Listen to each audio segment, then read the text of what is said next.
अस्सलाम वालेकुम। अब हम अगली कुछ वीडियोस में ड्रॉप शिपिंग के बारे में थोड़ा सा तफसील से सीखेंगे। ज़ाहिर है ओवरऑल जो हमारा कोर्स है ये था वर्चुअल असिस्टेंट। वर्चुअल असिस्टेंट पे हम लोगों ने मेन फोकस करना था अमेज़ॉन प्राइवेट लेबल पे, कुछ हमने होलसेल पे भी बात की, ड्रॉप शिपिंग भी हमने कुछ बात कर ली है, लेकिन अभी मैं आपको उसका एक ओवरव्यू ज़रा बेहतर और थोड़ा सा मज़ीद तफसील में देने जा रहा हूँ।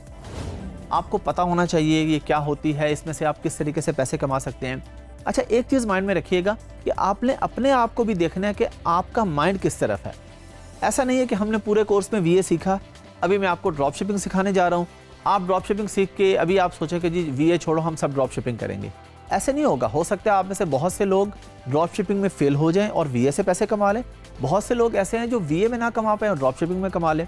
तो ये आपने अपना फोकस ज़रूर देखना है। ऐसे नहीं करना कि जो चीज़ देखी उसके पीछे लग गए, फिर उसको छोड़ा, अगले ने कह दिया ये बेहतर है तो उसके पीछे लग गए। सबसे बड़ा प्रॉब्लम ही ये होता है फ्रीलांसर्स जो फेल होते हैं वो सिर्फ वो लोग होते हैं जो आज वीए के साथ बैठे थे, वीए ने कहा बहुत अच्छा काम है, आपने कहा जी मैं तो वीए बनूंगा। अगले दिन आप किसी ड्रॉप शिपर के साथ बैठे हैं, वो कहते हैं ड्रॉप शिपिंग में बड़ा पैसा है, आप कहते हैं जी छोड़ो वीए मैं ड्रॉप शिपर बनूंगा। अगले दिन आप किसी एसईओ वाले के साथ बैठ जाते हैं, वो कहते हैं जी एसईओ सबसे बेहतर, आप कहते हैं जी बस मैं तो एसईओ करूंगा। दोबारा आपको कोई ग्राफिक डिज़ाइनर मिलता है, आप कहते हैं वेरी गुड मैं तो ग्राफिक डिज़ाइनिंग ही करूँगा। तो ऐसे नहीं होना चाहिए। अगर आप कोई एक फील्ड चूज़ करें और उस पर फोकस करें तो आपको ज़रूर क्लाइंट मिलते हैं, आपका कैरियर बनता है। जो बंदा मुख्तलिफ कश्तियों का सवार होता है ना, वो कभी मंजिल पे नहीं पहुंच पाता। तो आपने एक कश्ती चुननी है और उसी पे बैठे रहना है। मुश्किलात भी आएंगी तो आने दे, कोई मसला नहीं, तूफ़ान भी आएगा, भंवर भी आएगा, आपने चलते रहना है तो आप यकीनन मंजिल पे पहुंच जाएंगे। तो बस ये अपने माइंड में रख लें। सिखाने का मकसद ये है कि चलें एक एक्स्ट्रा इनकम स्ट्रीम आप लोगों के पास होना चाहिए। अब आ जाते हैं ड्रॉप शिपिंग है क्या। तो ये मैं आपको बता चुका हूँ कि प्रोडक्ट एक जगह से खरीदी, दूसरे प्लेटफॉर्म पे बेच दी, this is called drop shipping. Drop shipping के लिए अब पोटेंशियल मार्केट्स कौन सी हो सकती हैं। ऐसा तो नहीं है कि आपको ड्रॉप शिपिंग का पता चल गया तो अब आपने सोचा जी मैं एक कंट्री से लेता हूँ और दूसरे किसी भी मुल्क में बेच देता हूँ। आपको पता होना चाहिए कि सबसे बेस्ट मार्केट कौन सी है। तो सबसे बेस्ट मार्केट ड्रॉप शिपिंग के लिए है अमेरिका। Amazon.com की मार्केट है। और ड्रॉप शिपिंग से मुराद सिर्फ अमेज़ॉन नहीं है, वॉलमार्ट भी है, ईबे भी है, इट्सी भी है, यूके में आ जाए तो कोस्टो है, गमट्री है, मल्टीपल वेबसाइट्स हैं। तो आप अपने माइंड में सिर्फ अमेज़ॉन को ना रखें ड्रॉप शिपिंग के लिए। ड्रॉप शिपिंग है कहीं से भी लेके कहीं भी बेच देना। तो अगर आपको ये फ़न आ गया है ड्रॉप शिपिंग का, आपको तरीकाकार आ गया है, जो कि हम मज़ीद अगली वीडियोज़ में डिटेल में भी सीखेंगे कि ट्रैकिंग कैसे ऐड करते हैं, इसके लिए टूल क्या इस्तेमाल होते हैं, किस तरीके से आप इसको कर सकते हैं, वो हम सीखेंगे इंशाल्लाह। तो जब आपको प्रोसेस आता होगा तो आप बेहतर तौर पे ये कर पाएंगे, लेकिन आपके माइंड में हो कि मल्टीपल वेबसाइट्स पे ये काम होता है। फिर इसके बाद मार्केट आ जाती है कनाडा की मार्केट भी। अच्छा, कनाडा के लिए आपको अलग से अकाउंट नहीं चाहिए। जो आपका अमेरिका का अकाउंट होता है, Amazon.com का अकाउंट होता है, वो Amazon.ca और मैक्सिको के लिए ऑलरेडी एलिजिबल होता है। आप वही एक अकाउंट से कनाडा और मैक्सिको में भी सेल कर सकते हैं। इसके बाद आ जाती है यूके मार्केट, ऑस्ट्रेलिया मार्केट और जर्मनी की मार्केट में भी हो सकता है, लेकिन वो हर बंदे का काम नहीं है। उसकी रीज़न है लैंग्वेज बैरियर।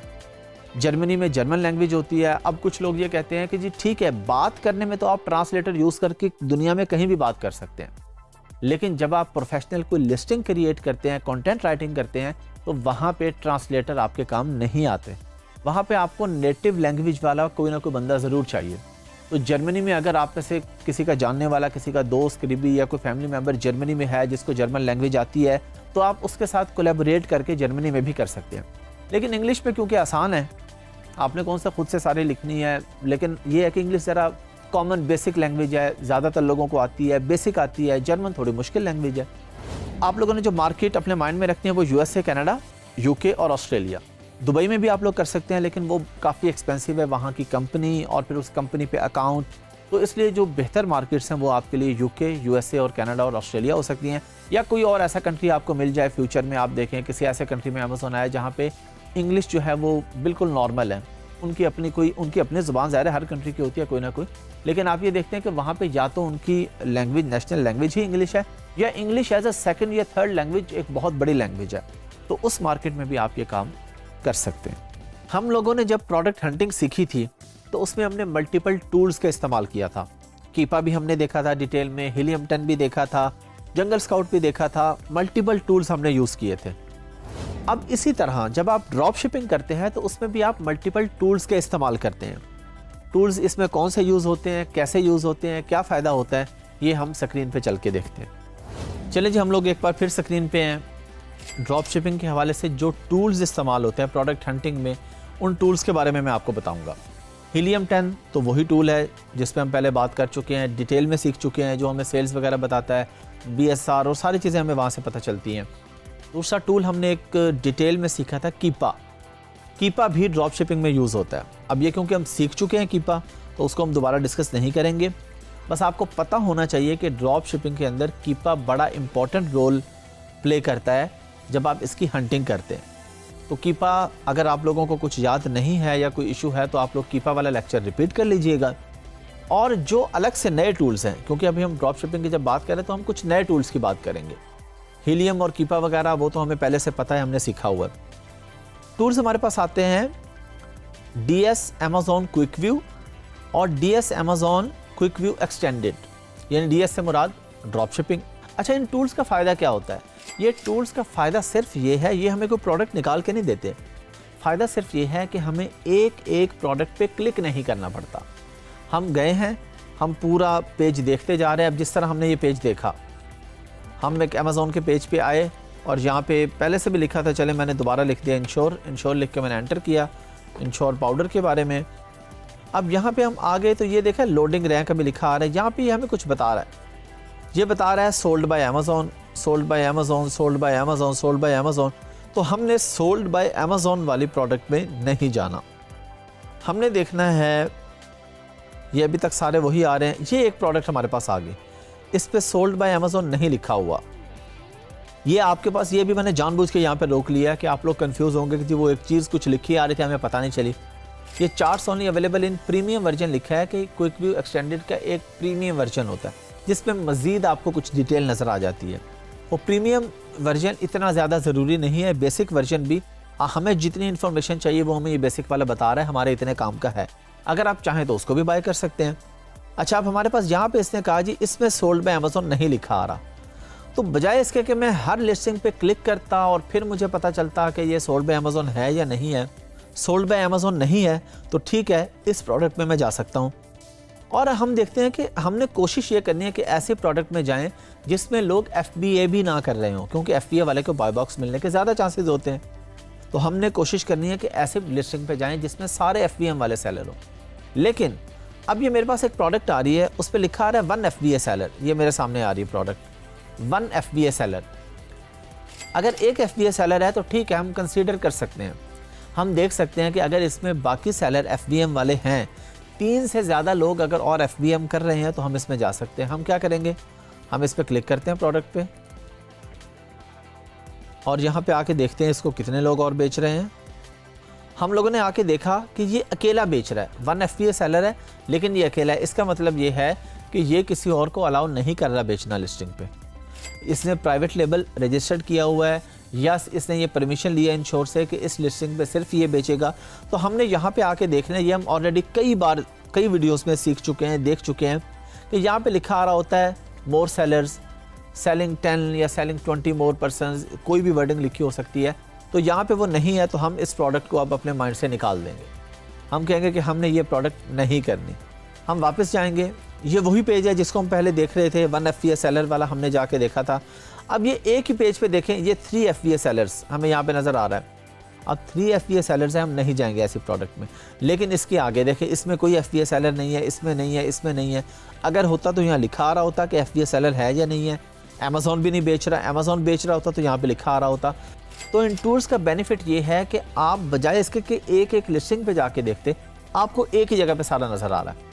तो आसान सी है ये प्रोडक्ट हंटिंग। ड्रॉप शिपिंग की टाइम टेकिंग ज़रूर है। टाइम टेकिंग इस तरह से कि देखें इतनी सारी प्रोडक्ट्स हम देख रहे हैं, किसी में FBA सेलर है, किसी में अमेज़ॉन खुद बेच रहा है, किसी में अगर एक FBA भी है तो वो अलाउ नहीं कर रहा, और अगर सब कुछ ठीक है तो हमें प्रॉफिट मार्जिन नहीं मिल रहा, हमें कहीं और से प्रोडक्ट नहीं मिल रही, मसले भी आते हैं। प्राइवेट लेवल में हम एक दफ़ा करते हैं हंटिंग और बस फिर उसको चलाते रहते हैं, प्रोडक्ट को रैंक हो जाती है, ऑटोमेशन पे चलती रहती है, डी रैंक भी हो सकती है, प्रोडक्ट फेल भी हो सकती है। बिजनेस में प्रॉफिट एंड लॉस दोनों चीज़ें होती हैं, तो लॉस भी हो सकता है आपके क्लाइंट को। आपको अगर आप खुद अमेज़ॉन पे बेचते हैं तो आपके भी माइंड में होना चाहिए, आपने क्लाइंट को भी बताना कि हो सकता है प्रोडक्ट आपकी ना चले। तो हम कोशिश करते हैं, आगे अमेज़ॉन का अपना सिस्टम है, एल्गोरिदम है, कभी कोई प्रॉब्लम आ गई रूटीन में ऐसे नहीं होता कि एक प्रोडक्ट अच्छी चल रही हो तो कोई प्रॉब्लम आ गई, टेक्निकल से नहीं होता। जिस तरह अगर हम एग्जांपल लें कोविड की, कोविड में बहुत सारी प्रोडक्ट्स ऐसी थी जो बिकना बंद हो गई, आउटडोर की थी, अब लॉकडाउन लग गया, सब लोग घरों में बैठ गए तो आउटडोर की प्रोडक्ट्स बिकना बंद होगी। तो वो तो अल्लाह ताला का निज़ाम है, कुछ भी हो सकता है, कोई भी प्रोडक्ट फेल भी हो सकती है, कोई प्रोडक्ट पीक पे भी जा सकती है। तो ये टूल्स हैं जो आपकी हेल्प करेंगे, जहाँ से आप ये मज़ीद हम नीचे देख रहे हैं, एक FBA सेलर, एक FBA सेलर, एक FBA सेलर, बाकी sold by Amazon, 2 FBA seller, 8+ FBA sellers ये एक प्रोडक्ट पे आ रहे हैं। तो इसमें तो हम बिल्कुल भी नहीं जाएंगे। तो इस तरीके से जो भी प्रोडक्ट्स आपके माइंड में आते जाएंगे, इसमें यह है कि आपको सारा दिन रिसर्च करते रहना होता है। हो सकता है आज आपको एक प्रोडक्ट मिली है तो 10 दिन, 15 दिन या 2 दिन वो सिर्फ चले, उसके बाद उसमें सैचुरेशन इतनी हो जाए, इतने लोग आ जाएं, या कोई FBA शुरू कर दे या अमेज़ॉन बेचना शुरू कर दे, ख़त्म। तो इसमें हमें डेली बेसिस पे नई प्रोडक्ट हंटिंग करके एक्सेल की शीट में ऐड करते रहना होता है। चलें जी, आप लोगों को आइडिया हो गया कि ड्रॉप शिपिंग की प्रोडक्ट हंटिंग किस तरीके से होती है।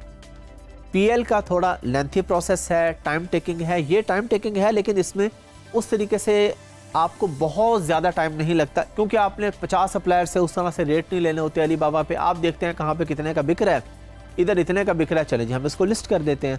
लेकिन इसमें ये आपको डेली बेसिस पे हंटिंग करते रहना होता है। डेली बेसिस पे आपने ड्रॉप शिपिंग में नई प्रोडक्ट्स ऐड करनी है। आप लोगों को याद होगा हमने प्रोडक्ट हंटिंग सीखी थी, जिसमें हमने प्रॉपर जंगल स्काउट को भी देखा था, हीलियम 10 को भी डिटेल से देखा था। वो प्रोडक्ट हंटिंग थी प्राइवेट लेबल की। जब हम ड्रॉप शिपिंग की बात करते हैं तो ये प्रोडक्ट हंटिंग निस्बतन आसान होती है। टाइम टेकिंग ज़रूर होती है कि आपको मुसलसल देखते रहना है। PL में तो है ना, प्राइवेट लेबल में आपने एक प्रोडक्ट हंट कर ली, फाइनल अब उसको सोर्स करके लॉन्च कर दिया, बस अब आप उस पर PPC चला रहे हैं, उसको रैंक कर रहे हैं, बार बार हंटिंग तो नहीं कर रहे आप, अनलेस कि आपने नई लॉन्च करनी है। ड्रॉप शिपिंग पे आप 1, 2 या 10 प्रोडक्ट्स पे रिलाई नहीं करते, आप डेली बेसिस पे नई हंटिंग कर रहे हैं। हो सकता है पुरानी जो की थी बहुत कंपटीशन हो जाए, मार्केट सैचुरेट हो जाए, कोई और मसला बन जाए, ख़त्म होगी प्रोडक्ट, तो डेली बेसिस पे आप नई प्रोडक्ट्स ऐड करते जा रहे हैं ड्रॉप शिपिंग में। ये PL का ये फ़ायदा है कि वो ऑटोमेशन पे चलने वाला बिजनेस है। ड्रॉप शिपिंग इसमें अगर एक फ़ायदा ये है कि आपको डे फर्स्ट से इनकम आना शुरू हो जाती है जब आपकी सेलिंग स्टार्ट होती है। कहीं अकाउंट सस्पेंशन के प्रॉब्लम होते हैं, वो हम अगली वीडियोस में जाके सीखेंगे कि किस वजह से हो सकते हैं और रीइंस्टेट कैसे हो सकते हैं। अच्छा, अब आपने प्रोडक्ट हंटिंग में इसमें यह देखना है कि आपका प्रॉफिट मार्जिन मोर देन 15% होना चाहिए।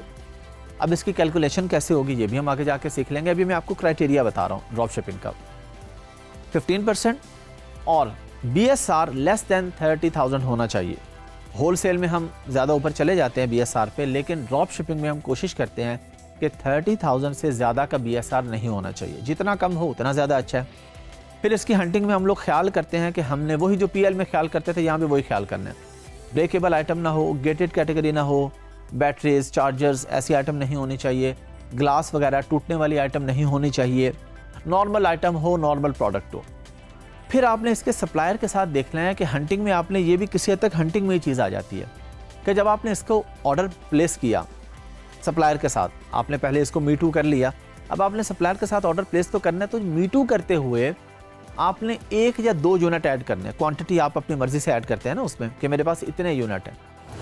अब नया सप्लायर है, आपका एक्सपीरियंस नहीं है उसके साथ, आप इकट्ठे 50 वहाँ पे कर दें, 20 आपके सेल हो जाएं।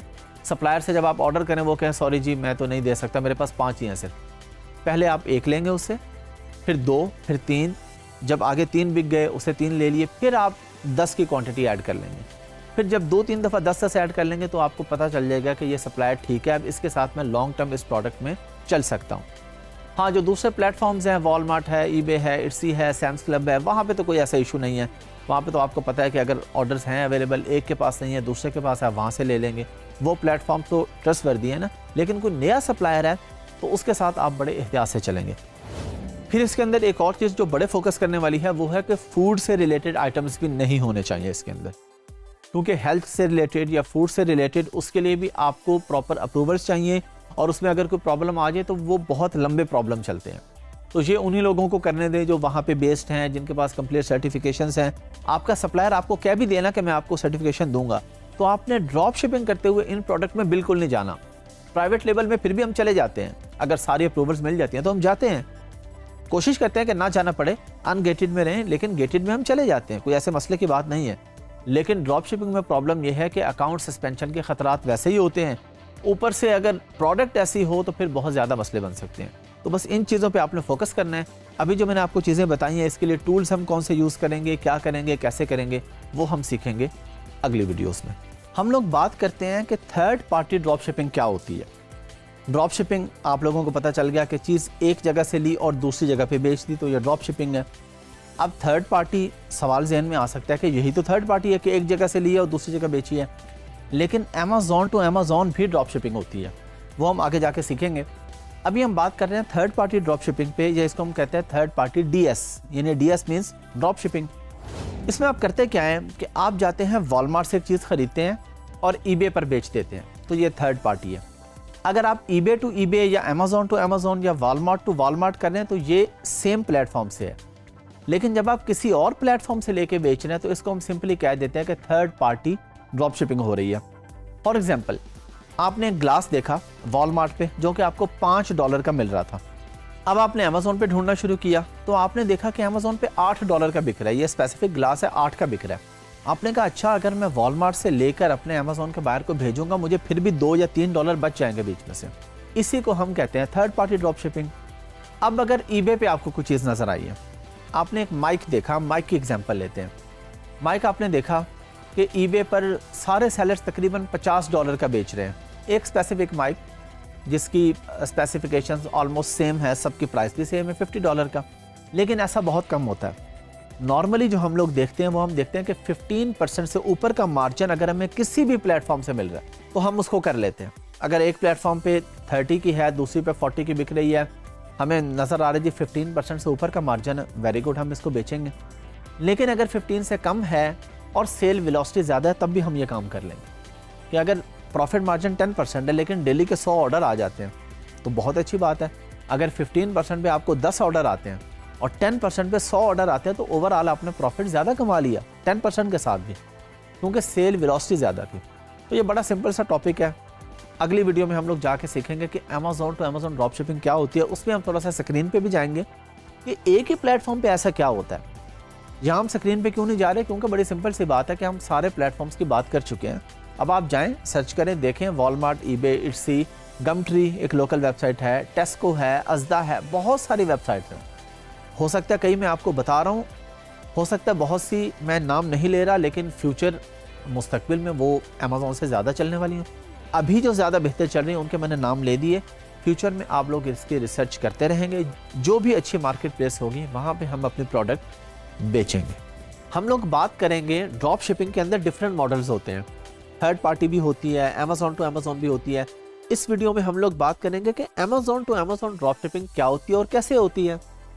क्या इसके लिए एक ही अकाउंट होता है या कोई बिजनेस अकाउंट होता है या कोई प्राइम अकाउंट होता है, क्या तरीकाकार होता है, आइए चल के देखते हैं। चलिए जी, हम लोग फिर स्क्रीन पे हैं और अब हम बात कर रहे हैं Amazon to Amazon drop shipping की। अभी हम प्रैक्टिकली देखते हैं कि अमेज़ॉन पर हमने एक प्रोडक्ट देखी, हमने लिखा इंश्योर। अब ये तो नॉर्मल अमेज़ॉन बायर अकाउंट है। एक अमेज़ॉन का बिजनेस प्राइम अकाउंट होता है जो कि आपकी LLC या लिमिटेड, यूके लिमिटेड जो भी कंपनी होती है उसके बिहाफ पे आप अमेज़ॉन का बिजनेस प्राइम अकाउंट खोलते हैं। ये अमेज़ॉन बिजनेस प्राइम है। गूगल पे आप आके लिखते हैं अमेज़ॉन बिजनेस प्राइम, आपके सामने ये आ जाता है। हम लिख के भी देख लेते हैं जी। हम वापस चले जाते हैं गूगल पे। हम लोग गूगल पे आए और गूगल पे आके हमने लिखा अमेज़ॉन बिजनेस प्राइम। तो ये अमेज़ॉन बिजनेस प्राइम पे हमने क्लिक किया तो वही पेज आ गया जो अभी मैंने आपके सामने खोला हुआ था। यहाँ पर हमारे सामने नीचे इसके प्लान्स आ रहे हैं। 69 पर ईयर ये नॉर्मल प्लान है, ये उससे बेहतर प्लान है, आगे एसेंशियल्स का, फिर आगे स्मॉल प्लान है, फिर आगे इसमें आपके पास मल्टीपल प्लान आते हैं। तो जो प्लान भी हमसे रेलिवेंट होगा हम उसको बाय करेंगे। हम लोग नॉर्मली बाय करते हैं एसेंशियल्स वाला, 179 पर ईयर वाला प्लान बाय करते हैं और अमेज़ॉन से अमेज़ॉन ड्रॉप शिपिंग कर लेते हैं। यानी कोई ऐसी प्रोडक्ट जो हमारे पास यहाँ पर अमेज़ॉन पर हमने हंट कर ली, ऑर्डर हमारे पास आया सेलर सेंट्रल में, हमने मीटू कर दिया, यहाँ से हंट की, यहाँ पे लिस्ट कर दी सेलर सेंट्रल में, हमने कैटलॉग पे आके ऐड प्रोडक्ट पे, और जब बिकी तो हमने अमेज़ॉन प्राइम से आके ख़रीदी। फ़र्क क्या होगा, एक प्रोडक्ट जो अमेज़ॉन पर हो सकता है नॉर्मल अमेज़ॉन पर नॉर्मल बायर के लिए आ रही हो $10 की, लेकिन अमेज़ॉन बिजनेस प्राइम पर वो आ रही होगी $9 की या 9.5 की या 8 की या 7 की। तो हमें जब प्रॉफिट हो रहा हो तो हम यहाँ से ख़रीदते हैं और यहाँ पे बेच देते हैं। इसके लिए बस आपके पास एक अच्छा बायर अकाउंट होना चाहिए। अब मैं यहाँ पर क्यों नहीं आपको एग्जाम्पल दे रहा कोई, क्योंकि ये कॉन्फिडेंशियल चीज़ें हैं। मैं किसी एक प्रोडक्ट की एग्जांपल दूं, आप में से जो भी बंदा ये वीडियो देखेगा वो उसी प्रोडक्ट को पकड़ के, तो वो जिस बेचारे की होगी वो चाहे कुछ करे ना करे, हम पाकिस्तान वाले उसकी लिस्टिंग ही ख़राब कर देंगे। तो इसलिए मैं ऐसी किसी प्रोडक्ट की आपको एग्जांपल नहीं दूंगा। आपको मैंने हंटिंग का तरीका बता दिया। जाएँ ऐसी प्रोडक्ट ढूंढें कि जो अमेज़ॉन नॉर्मल पर और प्राइस पे हो, अमेज़ॉन बिजनेस प्राइम पे और पे हो। तो प्रोसेस आपको पता होना चाहिए। जब मैं ये वीडियो रिकॉर्ड करवा रहा हूँ तो इस वक्त अमेज़ॉन ने बहुत सख्ती की हुई है Amazon to Amazon drop shipping पे। थर्ड पार्टी आप कर सकते हैं, वॉलमार्ट, ईबे, इट्सी, लेकिन अमेज़ॉन टू अमेज़ॉन पे काफ़ी प्रॉब्लम आ रहे हैं। हो सकता है जब आप ये वीडियो देखें तो उसके बाद ये बिल्कुल ख़त्म हो चुकी हो या इसमें बहुत आसानियाँ हो चुकी हों। तो प्रोसेस का आपको पता होगा, जहाँ भी आपको ज़रूरत पड़ेगी आप इस पर काम कर सकें। हम लोगों ने जब प्राइवेट लेबल पे बात की थी, प्राइवेट लेबल को सीखा था, तो हमने उसमें लिस्टिंग क्रिएशन प्रॉपर तरीके से सीखी थी। यहाँ पे लिस्टिंग क्रिएशन बहुत आसान है ड्रॉप शिपिंग में या होलसेल में। आपने सिंपली उसको मी टू करना होता है जाके। अब ये मी टू कैसे होता है, क्या करते हैं, आइए देखते हैं। चलें जी, हम लोग स्क्रीन पे आ गए हैं। अभी ड्रॉप शिपिंग में हम पहले एक प्रोडक्ट ढूंढते हैं जिसको हमने मी टू करना है। हमने लिखा जी प्योरिना, और इसकी हम लिस्टिंग पर आ गए और इसकी कोई भी लिस्टिंग हम यहाँ से उठा लेंगे। हम लोग इसको करते हैं यूके करते हैं, क्योंकि हम अभी यूके में लिस्ट करने लगे हैं। अभी मैंने amazon.com लिखा था। अब .com जब लिखेंगे तो ज़ाहिर है वहाँ की जो लिस्टिंग होगी उसको हम अमेरिका में ही मी टू करेंगे, और यूके के लिए हम यूके की ढूंढेंगे और वहाँ पे मी टू करेंगे। हमने यहाँ पे लिखा प्योरिना। प्योरिना लिख के हमारे पास ये आगे प्रोडक्ट, इसका हम यहाँ से एसिन उठाएंगे। ये हमारे पास एसिन आ रहा है। ये इसका एसिन हमारे पास नीचे भी आ रहा होता है प्रोडक्ट इन्फॉर्मेशन के टैब में, ये राइट साइड पे। और हो सकता है जब आप प्रैक्टिस कर रहे हो तो उस वक्त ये लेफ़्ट पे या कहीं और आ रहा हो, तो आपको पता होना चाहिए कि आपके पास एसिन होगा। अब वो कहाँ पे भी होगा ये आपने खुद देख लेना। एसिन जब हमारे पास आ गया, हम कैटलॉग पे आए और हमने किया ऐड प्रोडक्ट। यहाँ पे हमने एसिन एंटर करके इसको सर्च कर लिया। अच्छा, यहाँ पे पहले हम कंडीशन इसके सिलेक्ट करेंगे। नॉर्मली तो हम नई चीज़ ही बेचते हैं, ज़ाहिर है यूज़ में तो हम नहीं जा रहे। ये नॉर्मली यूज़ में वो लोग बेच रहे होते हैं जिनके अपने पास कोई चीज़ है और कभी कभार बेचने के लिए उन्होंने कर दी, या आपके पास कोई इकट्ठा स्टॉक कहीं से आ गया यूज़ वाला। लेकिन हम यूज़ में नहीं जाते क्योंकि यूज़ में बहुत से इशू आ जाते हैं। आप कहेंगे जी बेहतर है जब उसको मिलेगी, वो कहेगा नहीं जी ये तो ज़्यादा यूज़ हुई है, तो आप उसको डिफ़ाइन नहीं कर सकते कि ये कितनी यूज़ हुई है और कितनी नहीं हुई। तो आप न्यू पे क्लिक करके सेल दिस प्रोडक्ट। आपको याद है जब हमने लिस्टिंग क्रिएशन सीखी थी प्राइवेट लेबल में, तो उसमें बहुत सारी इन्फॉर्मेशन हमने ऐड करनी थी। यहाँ पे हमने सिर्फ चंद चीज़ें ऐड करनी होती है ये ऑफ़र के टैब में, बाकी हमारे पास कोई टैब नहीं आ रहा क्योंकि ये लिस्टिंग किसी और की है। हम इसको मी टू कर रहे हैं। अब यहाँ पे सेलर SKU होता है। आप अपनी याद दहानी के लिए यहाँ पे इस प्रोडक्ट का कोई भी नाम रखना चाहें कि जब ऑर्डर आए आप प्रिंट निकालें तो आपको पता हो कि ये फ़लाँ प्रोडक्ट है। अब यहाँ कुछ भी लिख सकते हैं। मिनिमम ऑर्डर क्वान्टिटी, यहाँ पे आप 1 लिखें, 2 लिखें, लेकिन बेहतर है कि हमेशा 1 या मैक्सिमम 2 लिखें। इसका मतलब ये है कि एक बंदा जो आपसे बाय करने आ रहा है वो मैक्सिमम कितने यूनिट आपसे ले सकता है। अब हो सकता है आप यहाँ पे लिख दें जी कोई बंदा 50 यूनिट भी हमसे ले सकता है। अब आपके पास 50 पड़े हों, वो भी ड्रॉप शिपिंग कर रहा हो, उसने आके देखा हो कि आपके पास सस्ती है, वो आपसे थोड़ा सा और ऊपर करके इकट्ठे आपसे 50 खरीद ले। अब इकट्ठे आपसे 50 खरीद लेगा, आपने मार्केट में इन रहने के लिए आप तो आउट ऑफ स्टॉक हो जाएंगे फौरी तौर पे, तो आपने किसी को भी ज़्यादा यूनिट बाय नहीं करने देने। रिटेल में नॉर्मली जिस बंदे को घर में, ऑफिस में जिसको ज़रूरत होती है प्रोडक्ट की, वो 1 या 2 प्रोडक्ट की होती है। तो हम क्योंकि एंड यूज़र को टारगेट कर रहे हैं, एंड कस्टमर को टारगेट कर रहे हैं, एंड बायर को टारगेट कर रहे हैं, तो हम लोग यहाँ पे क्वांटिटी 1 या 2 लिखेंगे। उसके बाद आप आ जाएंगे यहाँ पे अपने प्राइस सेट करेंगे, जो भी प्राइस आपने रखनी है। योर प्राइस, सेल प्राइस का भी नहीं, बस योर प्राइस जो भी जिस पे आप बेचना चाह रहे हैं। बाकी डिटेल हम सारी डिस्कस कर चुके हैं प्राइवेट लेबल के अंदर।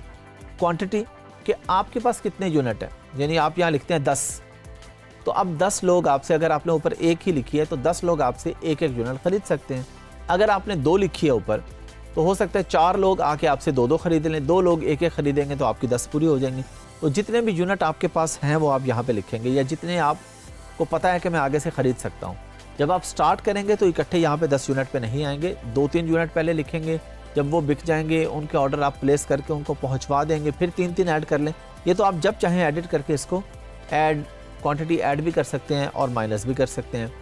कंट्री ओरिजिन, यानी अब हम यूके में कर रहे हैं, सेलर सेंट्रल यूके का है, अमेज़ॉन यूके से हम लोग बाय करेंगे इसको तो यहाँ पे यूके आ जाएगा। फिर हमारे पास आ रहा है हैंडलिंग टाइम। हैंडलिंग टाइम का मतलब ये है कि आप कितनी देर में इस ऑर्डर को शिप कर देंगे। यहाँ पे रिकमेंडेड है कि आप 2 दिन लिखें, 2 से ज़्यादा नहीं लिखने चाहिए। अगर आप 1 लिखते हैं तो आपके बाय बॉक्स विन करने के चांसेस ज़्यादा होते हैं।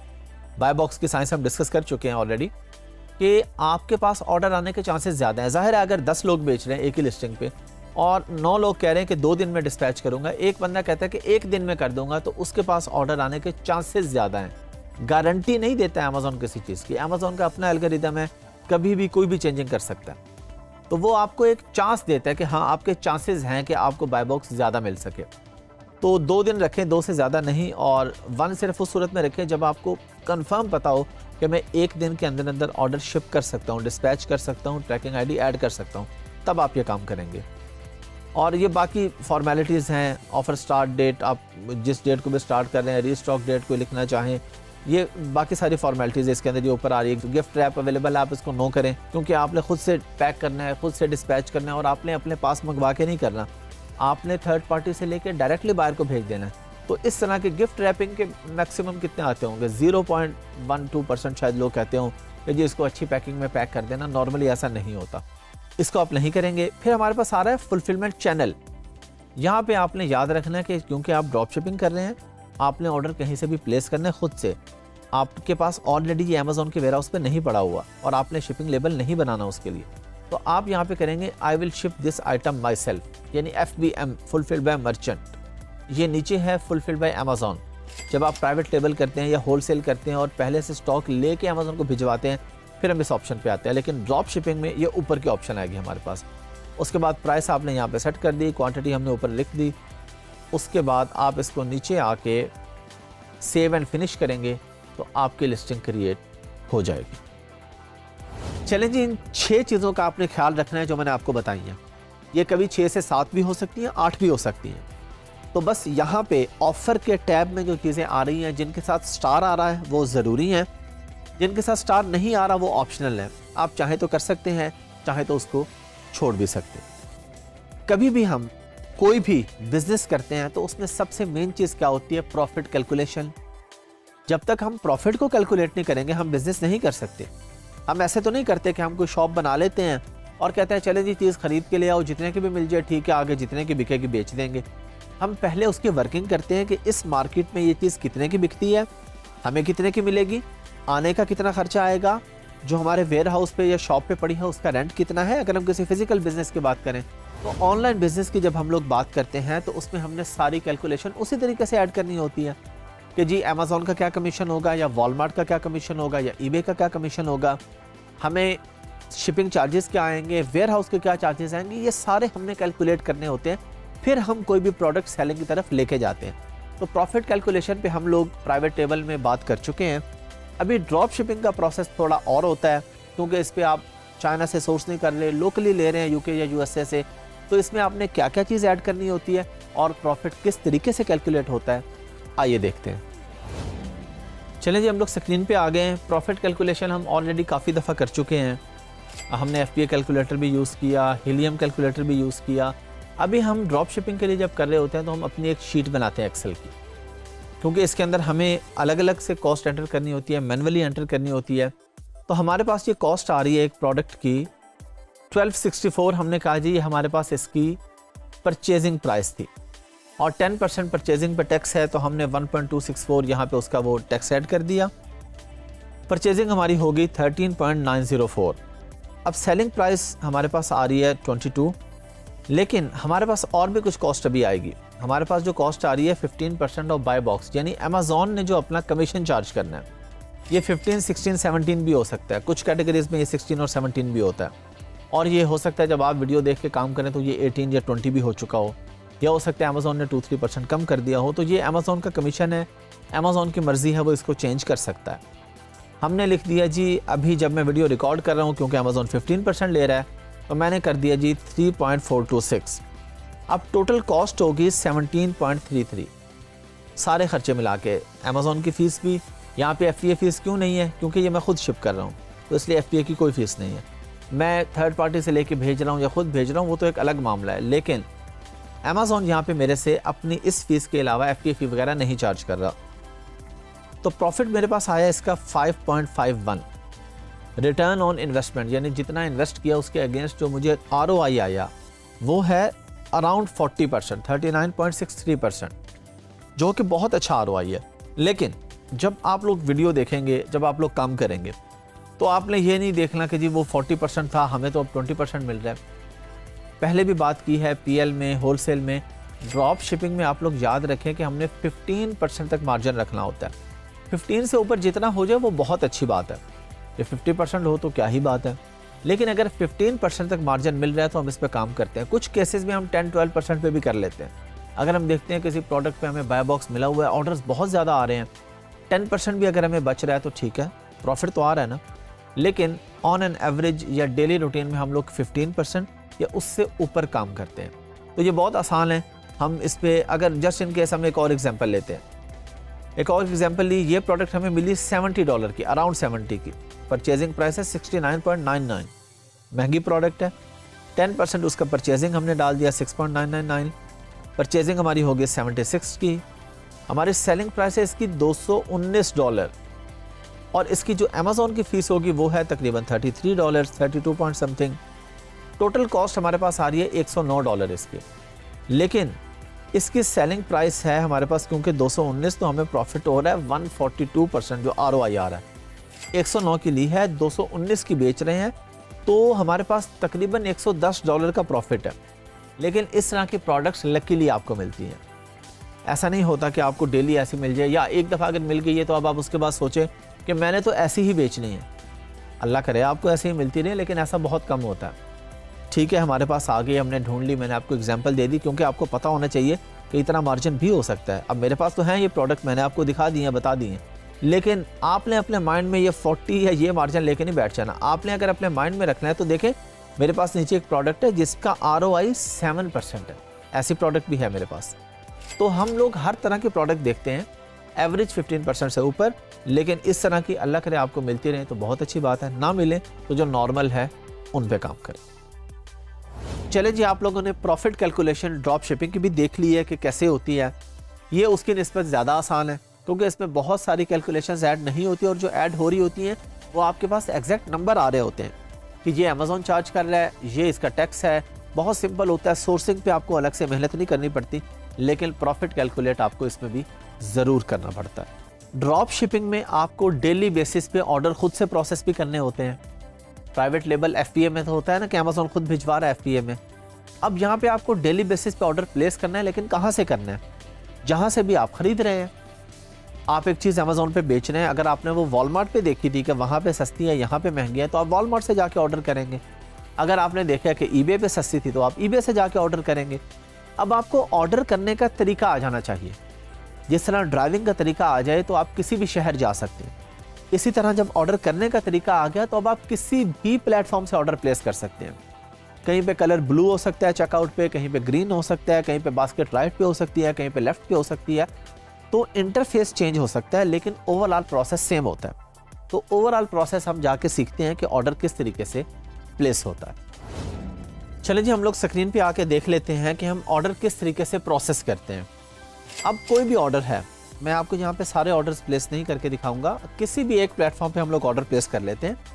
बाकी पे आपको खुद पता है कि किस तरीके से ऑर्डर प्लेस करना है। जब आपको एक जगह पे तरीका आ गया, हम आए वॉलमार्ट पे और इधर हमने किसी भी शर्ट पे क्लिक कर दिया, हमने अज्यूम कर लिया कि हमें शर्ट का ऑर्डर आया है अमेज़ॉन पर। हमने जाके इसको किया ऐड टू कार्ट। उससे पहले एक चीज़ देखनी है, ये बहुत अच्छी चीज़ है, यहाँ पे लिखा है sold and shipped bye walmart.com, यानी वॉलमार्ट खुद ही बेच रहा है इसको। इसका फ़ायदा ये होगा कि इसमें डिले नहीं आते। कोई थर्ड पार्टी होगी तो डिले भी आ सकते हैं। ऐड टू कार्ट किया, ऐड टू कार्ट करने के बाद ये प्रोडक्ट मेरे बास्केट में ऐड हो गई है। मैं आया यहाँ पे मैंने देखा कि मेरे पास 2 आइटम्स हैं। एक मैंने पहले से ऐड की थी, उसको रिमूव कर देते। आप किसी को भी रिमूव भी कर सकते हैं, ऐड भी कर सकते हैं। यहाँ पे अब आप क्या करेंगे, एड्रेस डालेंगे अपने उस बायर का जिसने आपको ऑर्डर प्लेस किया अमेज़ॉन पर या ईबे पर या किसी भी और प्लेटफॉर्म पे। उसका आपने एड्रेस वहाँ से उठाया, यहाँ पे आके एड्रेस, ऐड न्यू एड्रेस, यहाँ पे आपने उसका first name, last name, state address, जो भी उसका एड्रेस आ रहा है वो पूरा लिख के सेव पे क्लिक कर देना। सेव करके जब आप कंटिन्यू टू चेकआउट करेंगे तो यहाँ पे हमारे पास ये कार्ड की डिटेल आएगी जो आपने कार्ड एंटर करना है। यहाँ पे कार्ड एंटर करने के बाद आप अगर इधर से कोई उनकी सब्सक्रिप्शन लेना चाह रहे हैं या कुछ भी नहीं लेना चाह रहे तो सिंपली कार्ड की डिटेल एंटर करने के बाद आप प्लेस ऑर्डर कर देंगे तो आपका ये ऑर्डर प्लेस हो जाएगा। अच्छा, हंटिंग में भी आपने ये बात याद रखनी है, जब आप प्रोडक्ट हंटिंग कर रहे होंगे तो आपने किसी भी प्रोडक्ट जो आपने फाइनल किया कि आपने इसको अमेज़ॉन पर लिस्ट करना है तो पहले यहाँ पे आके देखना है कि इस पेज तक आता है, प्लेस ऑर्डर तक की ऑप्शन आती है, तो उसके बाद आपने इसको वहाँ पे लिस्ट करना है। अब ये मैंने आपको एक एग्जांपल दी है और मैंने आपको एक चीज़ और भी क्लियर की है कि ड्रॉप शिपिंग का हम सिर्फ एक ओवरव्यू ले रहे हैं, थोड़ा सा डिटेल्ड ओवरव्यू ले रहे हैं। हमारा कोर्स, हमारा सब्जेक्ट ये नहीं है। हमारा सब्जेक्ट था वर्चुअल असिस्टेंट, जिसमें हमने अमेज़ॉन को पूरा सीखा, होलसेल की भी हमने बात की प्रॉपर, ड्रॉप शिपिंग का भी हम थोड़ा सा डिस्कस करें तो जो हमारा मेन कोर्स था, मेन टॉपिक था, वो हम सारा सीख चुके हैं। ये मैं आपको सिर्फ एक आइडिया दे रहा हूँ कि ये भी एक इनकम स्ट्रीम है जिसके बारे में आपको नॉलेज होना चाहिए। हम लोग सीख लेते हैं कि ट्रेडमार्क या ब्रांड नेम ये हम कहाँ से चेक करेंगे जाके, हमें कैसे पता चलेगा? क्या हम अपने अकाउंटेंट को बार बार पे करेंगे जी ये ट्रेडमार्क है और वो 3 महीने के बाद बताएगा ये तो अवेलेबल नहीं है? ऐसा नहीं होता। आप पहले दिन खुद भी देख सकते हैं आपके माइंड में। अब मैंने अपना एक ट्रेडमार्क बनाना है नया, मेरा नाम हाफिज़ अहमद है, मैं कहता हूँ जी मैं हाफिज़ ट्रेडमार्क भी देख लेता हूँ, अहमद भी देख लेता हूँ, हाफिज़ अहमद भी देख लेता हूँ, तो मैं सिंपली साइट पे जाके तीनों चेक करूँगा, वो मुझे बता देगा ये अवेलेबल है या नहीं है। ये मैं आपको एग्जांपल दे रहा हूँ। तो कोई भी ट्रेडमार्क का नाम आप अपने नाम पे रख सकते हैं, फैमिली मेम्बर्स के नाम पे रख सकते हैं, सारे फैमिली मेम्बर्स के इनिशियल रख सकते हैं, कोई भी कुछ भी नाम हो सकता है आपकी मर्जी का। तो आप इसको चेक पहले से कर लेंगे कि किसी के पास है या नहीं है। जब हम देखेंगे ये किसी के पास नहीं है तो हम सिंपली उसको रजिस्ट्रेशन के लिए अप्लाई कर देंगे। अच्छा, इस चीज़ की भी कोई गारंटी नहीं है कि वो 100% आपको मिलेगा। उससे मिलता जुलता किसी का हो, वो उस पर कोई प्रॉब्लम क्रिएट कर दे, केस कर दे, आपको नाम चेंज करना पड़े, ऐसा कुछ ना कुछ होता रहता है। लेकिन ये हमारा अकाउंटेंट हमें बता देगा, हमारा सॉलिसिटर रेलिवेंट पर्सन जो इसको ट्रेडमार्क को अप्लाई कर रहा है वो बता देगा कि ये किसी और से मिलता जुलता है, इसको करीब करीब भी आप ना रखें, थोड़ी सी चेंजिंग कर लें, एक लफ्ज़ ऐड कर लें या माइनस कर लें, तो ये सारी चीज़ें वो हमें बताता है, उसके मुताबिक हम उसको फॉलो करते हैं। तो आइए स्क्रीन पे चल के देखते हैं कि हम इसको कहाँ से चेक करें। चलिए, हम लोग स्क्रीन पे आ गए हैं और हम आके देखते हैं कि हम ट्रेडमार्क किस तरीके से चेक करेंगे। अच्छा, एक काम तो हम करते हैं कि हम जाएंगे सिंपली गूगल पे, गूगल यूके हमने लिख लिया क्योंकि हमने यूके का ट्रेडमार्क अभी चेक करना है। किसी भी कंट्री का आप चेक कर सकते हैं, जहाँ का भी आप चेक करना चाहें। हमने यहाँ पे लिख दिया यूके ट्रेडमार्क सर्च। अच्छा, अब यहाँ पे हमारे पास ये देखें गवर्नमेंट की वेबसाइट भी आ गई ऑफिशियल। हम लोग नॉर्मली चेक करते हैं जाके, एक हमारे पास वेबसाइट है, ये मैंने आपके सामने खोली है, trademarkeagle.co.uk। इस पे हम क्यों चेक करते हैं कि ये हमें थोड़ी मज़ीद डिटेल बता देता है कि कॉन्फ्लिक्ट आएगा या नहीं आएगा। जो गवर्नमेंट की वेबसाइट है वो ऑफिशियली बताती है सिंपल कि ट्रेडमार्क रजिस्टर्ड है या नहीं है। वो आपको रिकमेंड नहीं कर रहे होते उस टाइम कि आपको इस नाम में जाना चाहिए या नहीं जाना चाहिए, ये किसी से मिलता जुलता है या नहीं है। आपको तरीकाकार जब आ गया, अब आप किसी भी वेबसाइट से जाके देख सकते हैं। अगर आप यहाँ पे आते हैं गवर्नमेंट की वेबसाइट पे, तो यहाँ पे हमारे पास ऑप्शन आ रही होती है सर्च बाय कीवर्ड, फ्रेज और इमेज। इस पे अगर आप क्लिक करेंगे तो आप कोई भी नाम जो भी आप ट्रेडमार्क रखना चाह रहे हैं वो वहाँ पे देंगे, वो आपको बता देगा इससे रेलेवेंट किसी के पास है या नहीं है, अगर है तो किसके पास है, कब से है, डिटेल आ जाएगी। सर्च पे आप जो भी डिटेल एंटर कर देंगे। अब मैं एक जगह पे आपको लिख के दिखा रहा हूँ, जैसे कि मैंने आपको बहुत दफ़ा बताया कि कोई भी प्रोसेस जो आपको आ गया, अब आप किसी भी वेबसाइट पे जाके वो काम कर सकते हैं। तो ट्रेडमार्क ईगल पे जिस तरह मैं यहाँ पे लिख रहा हूँ, इसी तरह आपने गवर्नमेंट के ऑफिशियल वेबसाइट पे भी लिखना है। मैंने यहाँ पे लिखा जी हाफिज़, या पूरा नाम मैंने लिखा हाफिज़ अहमद। अब मैं ढूंढता हूँ कि यूके में ये ट्रेडमार्क अवेलेबल है कि नहीं है। अब वो पूछ रहा है क्लासेस। क्लासेस का मतलब कि किस क्लास में आप ट्रेडमार्क रजिस्टर करना चाह रहे हैं, किस फील्ड में, किस कैटेगरी में, टेक्सटाइल में या मोबाइल में या इलेक्ट्रॉनिक की प्रोडक्ट में या स्पोर्ट्स की प्रोडक्ट में। मैं ऐसे कहता हूँ जी मुझे टेक्सटाइल में बेचना है, मैं कहता हूँ जी ठीक है 24 क्लास ये टेक्सटाइल बेडिंग कुशन्स ये आ रही है। मैंने कंटिन्यू कर दिया। आप मल्टीपल क्लासेस भी सिलेक्ट कर सकते हैं, 2, 3, 4, 5, और ये ऑप्शन कभी ख़त्म भी हो सकती है कि आप 2 करें। अभी ये है कि आप 8 तक कर सकते हैं, ये ऊपर नीचे हो सकता है। तो अगर ज़्यादा ऑप्शन ना आ रही हों आप अलग अलग, लेकिन आपको तो अपने प्रोडक्ट का पहले से पता होगा। जब आप हंट कर रहे हैं तो आपको पता है कि आपकी ये प्रोडक्ट है तो इसको किस कैटेगरी में जाना है। अच्छा, यहाँ पे इसने मुझे क्या कहा है, excellent news, there are no initial conflicts for Hafiz Ahmed. वो ये कह रहे हैं कि इससे मिलता जुलता ट्रेडमार्क, यानी इसके करीब करीब तो होंगे, लेकिन कोई ऐसा ट्रेडमार्क पहले नहीं है कि जिसमें कॉन्फ्लिक्ट आ जाए, या जो कोई बंदा कहे जी इसको ना करने दे रजिस्टर्ड, ये तो मेरे नाम से मिलता जुलता है। तो यहाँ पे आप ट्रेडमार्क के लिए अप्लाई भी कर सकते हैं, लेकिन ये आपने कोशिश करनी है कि क्योंकि ये आउटसोर्स होता है काम, तो आपका अकाउंटेंट ये काम करेगा। हाँ, आप में से अगर कोई इस पर बहुत ज़्यादा प्रैक्टिस करे तो अलग से ये एक इनकम स्ट्रीम भी हो सकता है कि आप सिर्फ ट्रेडमार्क की सर्विसेज दे के भी पैसे कमा सकते हैं। अब हम वापस जाते हैं और अब हम लिखते हैं सिर्फ हाफिज़, और हमने नेक्स्ट किया। उसने कहा जी क्लास, हमने कहा जी क्लास 24 ही है, कंटिन्यू। अब ये हमें बताएगा कि क्या हाफिज़ आप रजिस्टर्ड कर सकते हैं या नहीं कर सकते। उसमें कोई प्रॉब्लम तो नहीं है, उसमें कोई कॉन्फ्लिक्ट तो नहीं है। हाफिज़ अहमद तो उसने बताया कि आप कर सकते हैं, लेकिन अब हमने एक वर्ड कर लिया ना, पहले दो वर्ड से। यहाँ पे देखें उसने मुझे एरर दे दिया, उसने कहा there are potential conflicts for Hafiz. Hafiz Ahmad पे उसने कहा कोई मसला नहीं है, लेकिन हाफिज़ पे है। क्यों है? उसने नीचे बता दिया कि ये एक नाम आ रहा है, मैं अब आपके सामने नहीं लूँगा, ये किसी की भी कॉन्फिडेंशियल डिटेल हो सकती है, ये ट्रेडमार्क नंबर है, रजिस्टर्ड है ये।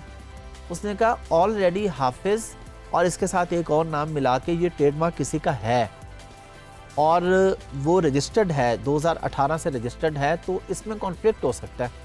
लेकिन हाफिज़ अहमद में नहीं है मसला, क्योंकि उसमें हाफिज़ के साथ एक और लफ्ज़ भी आ गया, अहमद। अब हम इसी तरह एक और एग्जांपल यहाँ पे लेते हैं। हम लोग कोशिश करेंगे कि हमारी प्रोडक्ट जिस फील्ड से है, अगर उससे रेलिवेंट कोई हमें ट्रेडमार्क मिल जाए। यानी फॉर एग्जांपल हमारी प्रोडक्ट है टेक्सटाइल से रिलेटेड, तो ये ज़रूरी बिल्कुल नहीं है टेक्सटाइल की प्रोडक्ट है उसका ब्रांड हाफिज़ अहमद हो सकता है। टेक्सटाइल की प्रोडक्ट है, हम अगर कोशिश कर लें कि कोई ऐसा लफ्ज़, टेक्सटाइल्स तो नहीं मिलेगा हमें, मैं आपको एग्जांपल दे रहा हूँ, या टेक्स प्रोडक्ट्स, कोई भी ऐसा कि जिसमें टेक्सटाइल के रिलेटेड कोई लुक आ रही हो। ये अब ज़रूरी तो नहीं है, आप कोई भी ब्रांड उठा के देख लें, नाम ब्रांड का टोटल चेंज होता है, प्रोडक्ट और होती है, हो सकता है। लेकिन अगर सेम हमें मिलता जुलता मिल जाए अच्छी बात है, वरना जो भी आप ब्रांड नेम रखना चाहें, अपने नाम से रखना चाहें, अपने फैमिली मेम्बर्स पे सारों के मिला के इनिशियल्स, कुछ भी जो भी आप ट्रेडमार्क रखना चाहें वो आप यहाँ पे देख के कर सकते हैं। हम एक एग्जांपल यहाँ पे कोई रैंडम चेक कर लेते हैं। हम कहते हैं जी हम अपने ब्रांड का नाम रखेंगे, रैंडम हम नाम रखते हैं, कोई कुछ भी मैंने एंटर कर दिया, नेक्स्ट किया। वो कह रहे जी क्लास बताएं।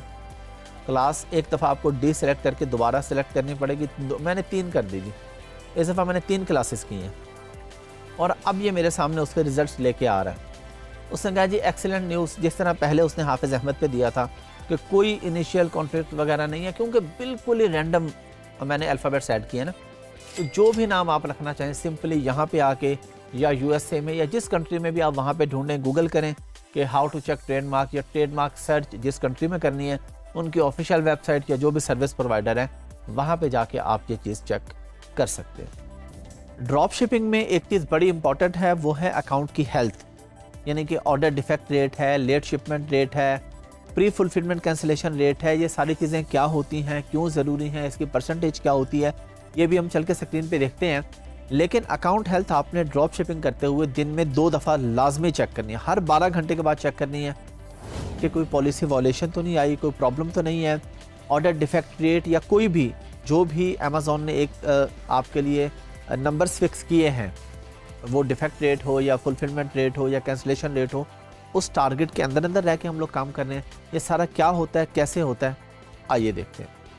चलें जी, हम लोग स्क्रीन पे आ गए हैं, सेलर सेंट्रल पे।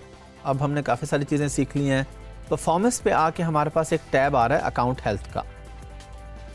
ये क्योंकि ड्रॉप शिपिंग में बड़ी ज़रूरी चीज़ें हैं कि हमें किस किस चीज़ का ख्याल रखना है, किसकी क्या परसेंटेज है, ये सब चीज़ें हमें पता होनी चाहिए। एक चीज़ आप लोगों ने दोबारा माइंड में रख लेनी है, कोई भी चीज़ जो आज राइट पे आ रही है, हो सकता है जब आप ये वीडियो देख रहे हो तो लेफ़्ट पे आ रही हो। आई मीन जब आप अपने अकाउंट पे प्रैक्टिस करेंगे, ज़ाहिर वीडियो में तो रिकॉर्डिंग है, यहाँ पे तो यही आएगा, तो ये चीज़ें तब्दील हो सकती हैं। हमारे पास आ रहा है late dispatch rate.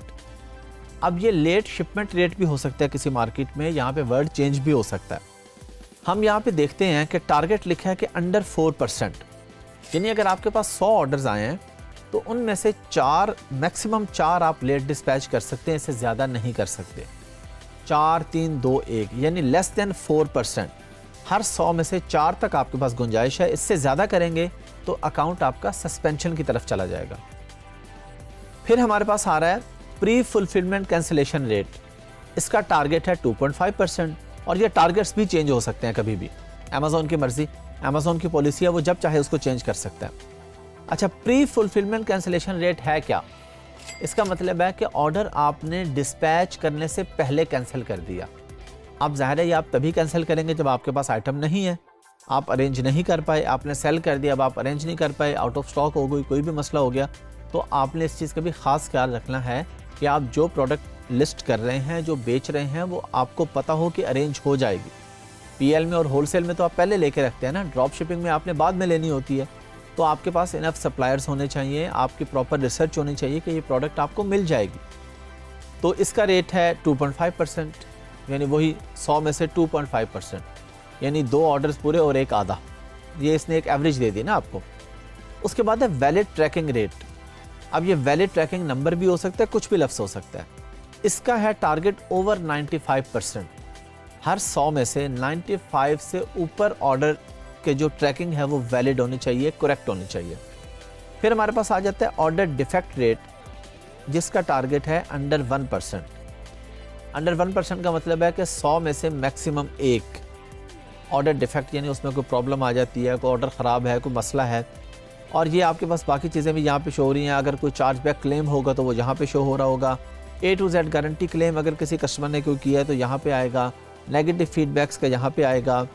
Invoice defect rate, यानी आप इनवॉइस वगैरह जो इशू करते हैं, इनवॉइस से रेलिवेंट कोई भी चीज़ है, उसमें मैक्सिमम जो डिफेक्ट रेट है वो अंडर 5%, यानी 100 में से मैक्सिमम 5 गलतियाँ आप कर सकते हैं। अब इसका मतलब ये नहीं है कि इसने जो हमें टारगेट दे दी इतनी गलतियाँ हमने करनी ही करनी है, कि हर 100 में से हम कहें जी 100 में से 4 की है या 5 की है, चलें जी 5 कर लेते हैं। तो अगले 100 में अगर आपसे 10 होगी तो फिर आप क्या करेंगे? तो आपने कोशिश करनी है कि ना ही हो गलतियाँ, ताकि अगर कभी किसी 100 में ज़्यादा भी हो जाते हैं, ये तो ओवरऑल काउंट होगा ना, एवरेज काउंट होगी आपके, कि एवरेज आपके जो डेली के, वीकली, मंथली ऑर्डर आ रहे हैं, तो महीने में या 2 हफ्ते में एवरेज आपका ये डिफेक्ट रेट क्या है। हर 100 का अलग अलग नहीं काउंट होना। तो आपने ओवरऑल कोशिश करनी है कि हमें मसला होना ही नहीं चाहिए। अगर कोई पॉलिसी वायलेशन वार्निंग है तो वो हमारे पास यहाँ पे आ रही है, अब ये 0 लिखा आ रहा है। तो अकाउंट हेल्थ आपका काम है डेली बेसिस पे देखना। आप डेली जब काम शुरू करेंगे और जब काम एंड करेंगे, 2 दफ़ा आप परफॉर्मेंस पे आके अकाउंट हेल्थ को देखेंगे, और यहाँ पे देखेंगे कि प्रोडक्ट अथेंटिसिटी कोई कंप्लेन तो नहीं है, कोई प्रोडक्ट की कंडीशन के रिलेटेड तो नहीं है, food and product safety issues, ऐसे प्रोडक्ट में तो मैंने आपको बताया कि हम जाएंगे ही नहीं। जो भी गेटेड कैटेगरी की होती हैं, फूड से, हेल्थ से रेलिवेंट है या मेडिकेशन से रेलिवेंट हैं, तो कोई भी अदर पॉलिसी वायलेशन, कोई भी पॉलिसी वायलेशन है तो वो हमारे पास यहाँ पर आ रही होगी। हमने कोशिश तो पूरी करनी है कि किसी भी सूरत में हमारा अकाउंट सस्पेंड नहीं होना चाहिए। फिर भी अगर हो जाता है, तो मसला आ जाता है, तो अगली वीडियो में मैं आपको उसका तरीकाकार बताऊंगा कि हम उसको रीइंस्टेट कैसे करवाएंगे। चलें जी, अकाउंट हेल्थ आप लोगों ने देख ली, सीख ली, प्रैक्टिकली मैंने आपको दिखा दिया और बता दिया। पहले भी हम लोग इसको डिस्कस कर चुके थे जब हम अकाउंट का ओवरव्यू ले रहे थे सेलर सेंट्रल का। ये भी मैंने आपको बता दिया कि इसके जो नंबर्स हैं वो चेंज हो सकते हैं, इसकी परसेंटेज चेंज हो सकती है। तो जो भी परसेंटेज होगी हम सिंपली उसको फॉलो करेंगे। पिछली वीडियो में अभी हमने देखा है अकाउंट हेल्थ के बारे में, कि अकाउंट हेल्थ में हमें ऑर्डर डिफेक्ट रेट वगैरह और ये सारी चीज़ें कहाँ पे शो होती हैं।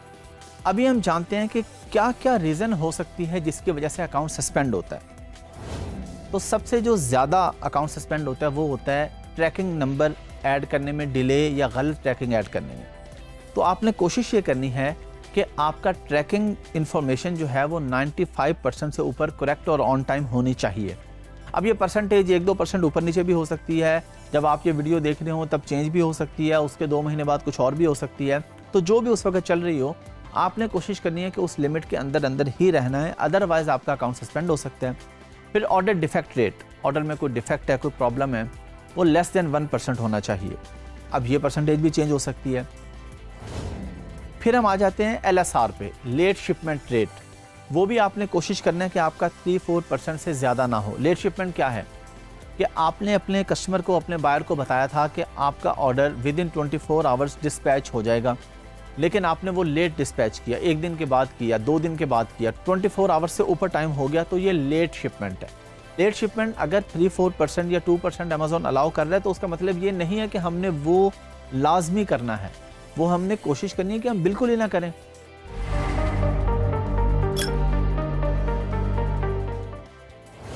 अच्छा, अब अगर हमारा अकाउंट सस्पेंड हो जाता है तो हम अपील किस तरीके से करेंगे? अपील के लिए कुछ तो आपको फॉर्मेट्स वगैरह मिल जाएंगे, टीम आपको दे देगी, मुझसे भी आप लेना चाहें, कहीं आप पूछना चाहें तो आपको वो कुछ अपील्स आपको मिल जाएंगी। लेकिन अगर आप वो अपील आगे भेज देंगे उसी तरह से, तो फिर आपका अकाउंट रीइंस्टेट कभी भी नहीं होगा, क्योंकि कोई जो भी हम लोग अपील करते हैं उसके अंदर कोई ना कोई प्रोडक्ट होती है ना।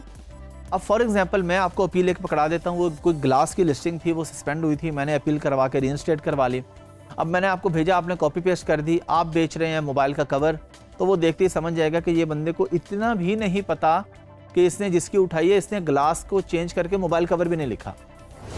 तो इसलिए आपको इतना पता होना चाहिए, वो जिस तरह एक बात मशहूर है ना कि नकल के लिए भी अकल की ज़रूरत होती है। वो नकल का मतलब ये नहीं कि उठा के सीधा कर दें ताकि चांस ही ना बचे कोई रीइंस्टेट होने का। तो ऐसे काम नहीं करने, आपने उसको अच्छे तरीके से देखना है, फिर उसमें चेंजिंग करनी है, प्रॉपर चेंजिंग करनी है। आपको एक बस उसका फॉर्मेट मिल जाएगा, मल्टीपल फॉर्मेट्स मिल जाएंगे, ये भी हो सकता है, ये भी, आपने फिर उस सब का मिला के अपना एक देखना है।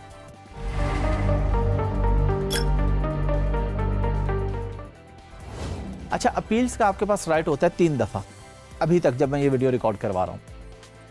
पहली दफ़ा आप खुद कर सकते हैं, सेकंड टाइम खुद ना करें, किसी प्रोफेशनल से करवाएं। प्रोफेशनल होते हैं जो आपका अकाउंट रीइंस्टेट करवा के देते हैं, वो आपसे पैसे चार्ज करते हैं। अब उनका ज़्यादा एक्सपीरियंस होता है, उन्हें पता होता है एक एक चीज़, एक एक लाइन क्या लिखनी है, क्या करना है, ये चीज़ आउटसोर्स होती है। अगर आप थर्ड पे चले जाते हैं तो थर्ड भी अगर उसने रीइंस्टेट नहीं किया आपका थर्ड अपील पे, तो आपका अकाउंट परमानेंट सस्पेंड हो जाता है। ये एक और बात है कि परमानेंट सस्पेंशन को भी डिफरेंट कंपनीज होती हैं, लॉयर्स होते हैं, वो कोशिश करके रीइंस्टेट करवा लेते हैं। बहुत टाइम टेकिंग होता है, अच्छी खासी फीस वो लोग चार्ज करते हैं। हमने पहले कोशिश करनी, हमें इसमें जाना ही ना पड़े, थर्ड अपील पे जाना ही ना पड़े। अच्छा, आपको तो पता होगी रीज़न कि क्यों सस्पेंड हुआ है, आपको खुद भी आइडिया होगा ना कि लेट शिपमेंट की वजह से हुआ है, गलत ट्रैकिंग की वजह से हुआ है, क्या रीज़न हुई है। लेकिन आपने क्या करना है, अमेज़ॉन को कॉल करनी है या आपने किसी फ्रेंड से कॉल करवानी है, अगर आपको इंग्लिश नहीं आती प्रॉपर, यानी अमेज़ॉन से आपने कॉल बैक अरेंज की आपने। अब वो आपको एग्जैक्ट रीज़न नहीं बताएंगे कि सेक्शन 3 लगा दिया, सेक्शन 3 में भी आगे सब कैटेगरीज होती हैं कि किस वजह से हुआ। अब आपने बेसिकली उसका उनको एक प्लान ऑफ एक्शन बना के देना है कि जी मुझसे ये गलती हुई है, गलती माननी है, और फिर आपने कहना है जी नेक्स्ट मेरा ये प्लान ऑफ एक्शन है, मैं ये काम करूँगा तो बेहतर हो जाएगा मेरा मामला, और होपफुली कि मैं आइंदा ऐसी कोई गलती नहीं करूँगा कि मेरा अकाउंट दोबारा सस्पेंशन की तरफ जाए। तो आप कॉल पे उनसे तरीके से कि अच्छा मेरी ये चीज़ तो ठीक थी, क्या रीज़न हुई, तो वो भी आखिर ह्यूमंस है ना जो आपको कॉल कर रहे हैं, रोबोट्स तो नहीं है। तो कहीं ना कहीं बातों में वो आपको बता बैठते हैं, लेकिन पूछना तरीके से, डायरेक्ट पूछेंगे जी मेरा अकाउंट सस्पेंड हुआ, क्या मसला आया है, इसमें एग्जैक्ट रीज़न बताएं, वो आपको नहीं बताएगा। आपने कहना जी मेरा अकाउंट सस्पेंड हुआ है, मैं तो बड़ी जिम्मेदारी से काम करता हूँ, हाँ 1-2 दिन टीम मेंबर्स को कोई इशू था, कोई ऑफ पे था, या कोई मसला हो गया था, किसी का फैमिली प्रॉब्लम था, जो भी हो जेन्युइन बात वो आपने बता देनी है। और आपने कहना जी मैं खुद समझ नहीं पा रहा, ट्रैकिंग आईडी भी मेरी ठीक थी और बाकी चीज़ें भी सारी, ऑर्डर डिफेक्ट रेट भी नहीं था, मैं टाइम पे शिप करता रहा हूँ, तो मुझे कोई रीज़न, इस तरह बातों में 70-80% चांसेस है कि वो आपको बता बैठेंगे। अदरवाइज़ वैसे ही आपको खुद ही पता होगा पहले से ही कि आपने क्या गलती की है कि अकाउंट सस्पेंड हुआ है। तो जिस वजह से भी अकाउंट सस्पेंड हो उसका प्लान ऑफ एक्शन देंगे तो मोस्ट प्रॉबेबली आपका अकाउंट रीइंस्टेट हो जाएगा।